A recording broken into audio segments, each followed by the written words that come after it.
29 मार्च 2025 को खैबर पख्तूनख्वा के जिला मर्दान के इलाके काटलंग में सिक्योरिटी फोर्सेस की एक कामयाब कार्रवाई में 15 से ज्यादा खवारिज हलाक किए गए।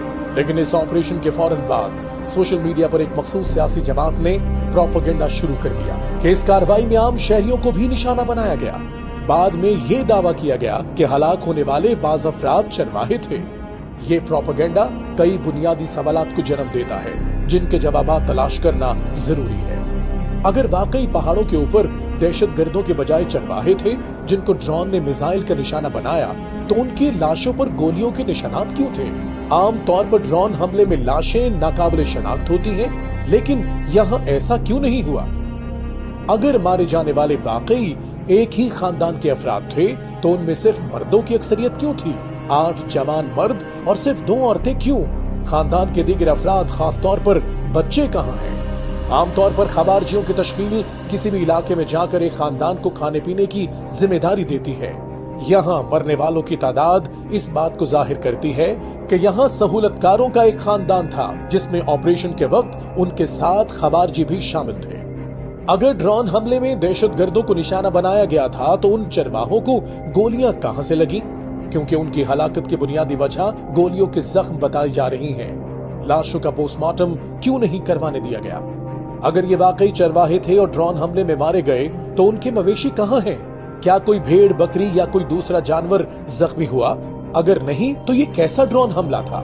अगर मारे जाने वाले लोग वाकई चरवाहे थे, तो मार्च के महीने में वो सवात जैसे सरसब्ज इलाके को छोड़कर 60 किलोमीटर दूर काटलंग के खुश्क पहाड़ों में बकरियां चराने क्यों गए थे?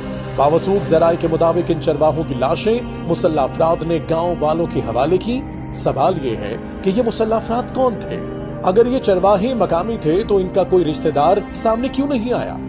क्या ये हकीकत नहीं कि जिस पहाड़ी इलाके में हमला हुआ वहां 2008 से दहशतगर्दों के ठिकाने थे? क्या ये मुमकिन नहीं कि खवारजियों ने इन नाम नेहाद चरवाहों को सिक्योरिटी इदारों का जासूस समझकर खुद ही कत्ल कर दिया हो? क्या मकामी अफराद इस हकीकत को झुटला सकते हैं कि काटलंग के पहाड़ों में हमेशा से दहशतगर्दों और जराइम पेशा अफराद के ठिकाने थे?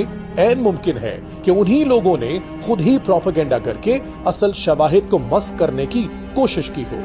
क्या पीटीआई का इस ऑपरेशन के खिलाफ सोशल मीडिया पर प्रोपेगेंडा करना दहशतगर्दों की हिमायत के मुतरादिफ नहीं? क्या पीटीआई दहशतगर्दों के खिलाफ एक कामयाब ऑपरेशन को सियासी रंग देकर अवाम में रियासती इदारों के खिलाफ बदएतमादी पैदा करना चाहती है?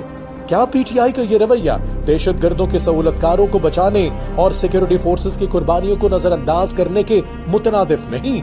ये वो तमाम सवालात हैं जो जवाबात के मुतकाजी हैं। इस वक्त पाकिस्तान एक नाजुक दौर से गुजर रहा है, जहां रियासती इदारे अमन और इस्तेहकाम के कयाम के लिए कुर्बानियां दे रहे हैं। ऐसे में दहशतगर्दों के बयानिए को तकवीयत देना और रियासती इदारों के खिलाफ प्रोपेगेंडा करना किसी भी सूरत काबिल कबूल नहीं। हमें बतौर कौम सच को समझना होगा और दहशतगर्दों और उनके सहूलतकारों के खिलाफ मुत्तहिद होकर खड़ा होना होगा।